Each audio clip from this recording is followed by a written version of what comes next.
La nouvelle a électrisé la France entière, le pape est en visite officielle sur le sol français, et c'est sur les Champs-Élysées que se tiendra la messe la plus attendue du pays depuis des décennies. Plus de 450 000 personnes se sont inscrites pour assister à cette célébration historique en plein cœur de Paris. Un événement d'une ampleur rare, qui mobilise l'État, les forces de l'ordre et des milliers de bénévoles. Pour comprendre l'ampleur de ce moment, il faut mesurer ce que représente une visite papale en France. La France, fille aînée de l'Église selon la tradition catholique, entretient avec le Saint-Siège une relation ancienne et complexe, mêlant histoire, politique et spiritualité. Chaque passage d'un pape sur ce territoire est vécu comme un événement national autant que religieux. L'annonce de la visite avait déclenché une vague d'enthousiasme sans précédent dans les communautés catholiques du pays. En quelques jours seulement, les inscriptions pour la messe sur les Champs-Élysées avaient atteint des chiffres vertigineux, dépassant rapidement toutes les prévisions des organisateurs. Il a fallu rapidement revoir l'ensemble du dispositif logistique pour faire face à cet afflux massif de fidèles. 450 000 personnes sur les Champs-Élysées, le chiffre donne le vertige. Pour comparaison, l'avenue la plus célèbre du monde peut en temps normal accueillir des centaines de milliers de spectateurs lors des grandes occasions nationales, mais une messe de cette envergure n'avait jamais été organisée à cet endroit précis. Paris s'apprête à vivre un moment inédit dans son histoire contemporaine. Dès l'annonce officielle, les autorités françaises ont enclenché un plan de sécurité d'envergure exceptionnelle. Le ministère de l'Intérieur a coordonné l'ensemble des forces disponibles, mobilisant des milliers de policiers, gendarmes et agents de sécurité privés déployés sur l'ensemble du parcours papal. Le périmètre de sécurité autour des Champs-Élysées a été défini des semaines à l'avance. Le dispositif mis en place est comparable à celui déployé lors des plus grands sommets internationaux ou des célébrations du 14 juillet. Des barrages filtrants ont été installés à toutes les entrées du périmètre, et chaque inscrit doit présenter un billet nominatif accompagné d'une pièce d'identité valide. Rien n'est laissé au hasard dans cette organisation millimétrée. Les forces de l'ordre ont également travaillé en étroite collaboration avec les services de sécurité du Vatican, la gendarmerie pontificale et les gardes suisses, dont la présence est assurée aux côtés du Saint-Père à chaque instant. Cette coopération internationale est un élément central du protocole de protection d'un chef d'État de rang mondial, ce qu'est le pape au regard du droit international. Le tracé du déplacement papal à travers Paris a été établi avec une précision chirurgicale. Chaque arrêt, chaque trajet en papamobile, chaque moment d'exposition publique a été minutieusement planifié pour réduire au maximum les risques tout en permettant au plus grand nombre de fidèles d'apercevoir le Saint-Père. Des tireurs d'élite sont positionnés sur les toits des immeubles bordant l'avenue. La papamobile, ce véhicule emblématique à la vitre blindée qui permet au pape de se montrer à la foule en toute sécurité, sera au cœur du parcours sur les Champs-Élysées.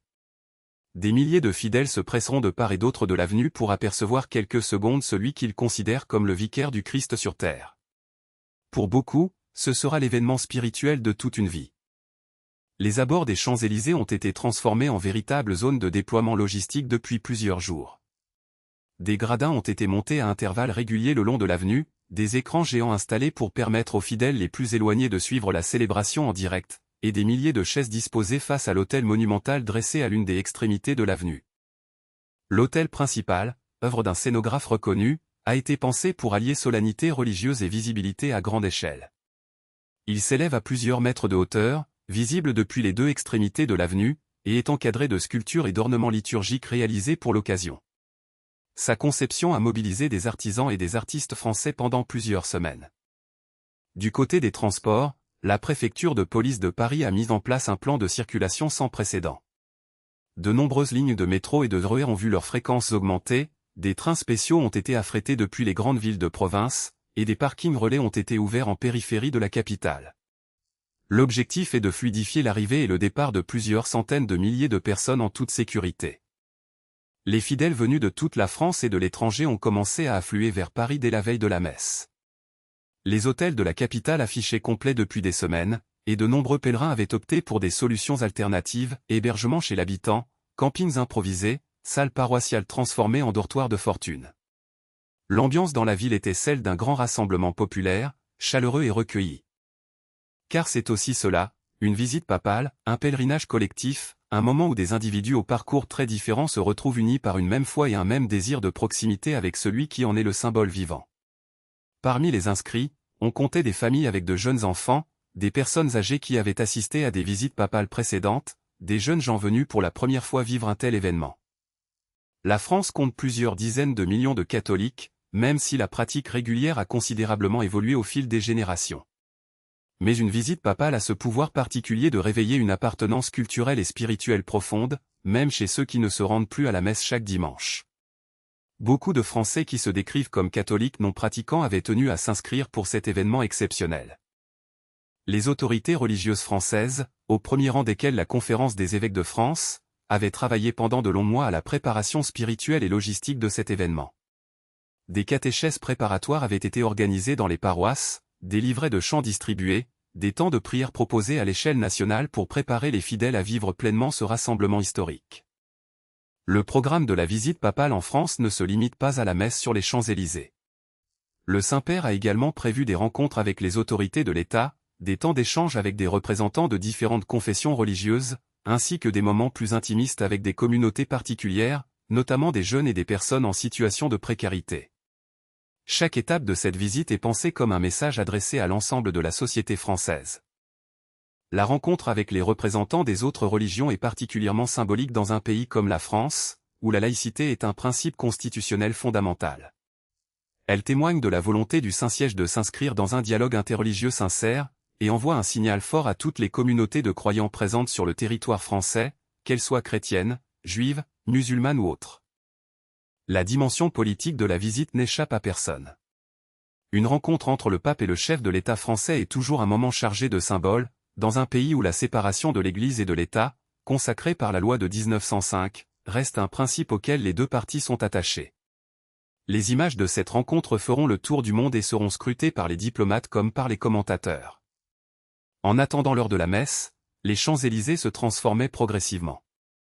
Les grandes enseignes commerciales avaient fermé leurs vitrines pour la journée, les terrasses de café avaient été démontées pour laisser la place aux fidèles, et l'avenue habituellement bruyante et animée prenait des allures de lieu de recueillement. Un silence relatif, rare sur cette artère emblématique, s'était installé au fil des heures matinales. Les volontaires jouaient un rôle central dans l'organisation de cet événement. Des milliers de bénévoles, pour la plupart membres d'associations catholiques ou simplement citoyens désireux de contribuer, avaient été formés et déployés sur l'ensemble du périmètre. Leur mission, orienter les fidèles, répondre aux questions, assister les personnes en difficulté et maintenir une atmosphère sereine et fraternelle dans ce rassemblement hors norme. Des postes médicaux avancés avaient également été installés à intervalles réguliers le long de l'avenue et dans les zones d'attente. Des équipes de secouristes, de médecins et d'infirmiers étaient prêts à intervenir à tout moment, une précaution indispensable face à une foule aussi dense, sous un soleil qui pouvait se montrer impitoyable. La sécurité sanitaire était aussi importante aux yeux des organisateurs que la sécurité tout court. Pour les médias français et internationaux, cet événement représentait une opportunité de couverture exceptionnelle. Des centaines de journalistes accrédités s'étaient positionnés le long du parcours et dans les zones de presse aménagées à proximité de l'hôtel. Les grandes chaînes de télévision avaient prévu des heures d'antenne spéciales, et les radios assuraient une couverture en continu depuis l'aube. Le monde entier avait les yeux tournés vers Paris. Sur les réseaux sociaux, l'événement était déjà en tendance depuis plusieurs jours. Des millions de personnes qui n'avaient pas pu obtenir de place suivaient les préparatifs en direct, partageant des témoignages, des prières et des photographies des installations sur les Champs-Élysées. La visite papale devenait ainsi un événement mondial, amplifié par les outils numériques jusqu'aux coins les plus reculés de la planète. Dans les paroisses de France entière, des retransmissions en direct avaient été organisées pour permettre à ceux qui n'avaient pas pu faire le déplacement de vivre néanmoins ce moment en communauté. Des écrans avaient été installés dans des centaines d'églises, de salles communautaires et de centres culturels catholiques. La messe des Champs-Élysées serait ainsi vécue simultanément par des millions de personnes à travers tout le pays. Puis vint leur temps attendu. Le cortège papal s'est mis en mouvement sous les acclamations d'une foule immense, compacte, vibrante. Le pape, visible dans sa papamobile, adressait des gestes de bénédiction à la foule massée de chaque côté de l'avenue. Des cris de joie, des larmes sur les visages, des chants spontanés s'élevaient de partout, ce n'était plus seulement un événement, c'était un moment de grâce collective. La célébration eucharistique elle-même a duré plusieurs heures, ponctuée de chants, de lectures, d'homélies et de moments de silence. La voix du pape, amplifiée par des milliers d'enceintes disposées tout au long de l'avenue, portait ses paroles jusqu'aux extrémités les plus éloignées du rassemblement.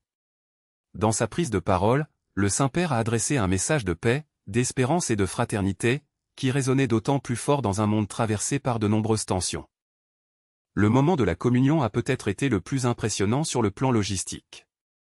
Des centaines de prêtres avaient été mobilisés pour distribuer l'Eucharistie à des centaines de milliers de fidèles dispersés sur plusieurs kilomètres.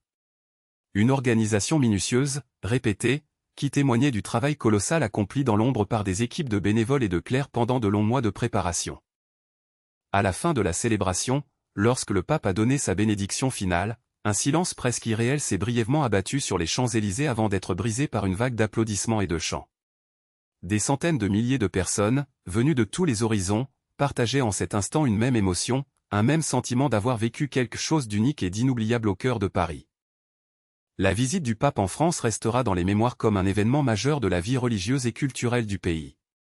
Plus de 450 000 fidèles rassemblés sur les Champs-Élysées, un dispositif de sécurité sans précédent, et un message d'espérance porté jusqu'au cœur de la capitale française, cette journée a démontré une fois de plus que la foi, lorsqu'elle s'exprime collectivement, peut transformer une avenue en cathédrale à ciel ouvert.